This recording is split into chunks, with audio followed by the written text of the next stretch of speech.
vous supportant l'un l'autre et vous pardonnant les uns aux autres, si l'un a un sujet de plainte contre un autre, comme le Christ vous a pardonné vous aussi, faites de même. Colossiens 3,13. L'amour supporte tout. 1 Corinthiens 13, 4, 7. Certaines personnes très aimables en société ont un caractère détestable dans leur famille.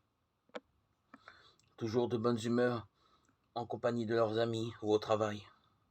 Elles se taisent ou parlent durement dans leur foyer, toujours prêtes à rendre service au dehors. Elles ne veulent pas être dérangées par ceux qui vivent sous le même toit.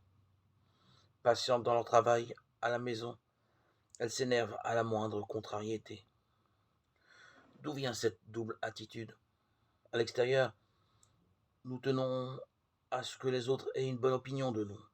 Par contre, à la maison, où chacun se connaît, nous n'avons pas à jouer un rôle. Nous nous montrons tels que nous sommes, capables d'être aimables à l'égard d'étrangers. Ne devrions-nous pas l'être d'autant plus envers ceux qui nous aiment? Beaucoup d'entre nous se reconnaissent peut-être dans cette description. Comprenons que cette attitude est fausse et hypocrite. Dieu veut la vérité dans l'homme intérieur, Psaume 51,6, et n'approuve pas ce comportement à deux visages.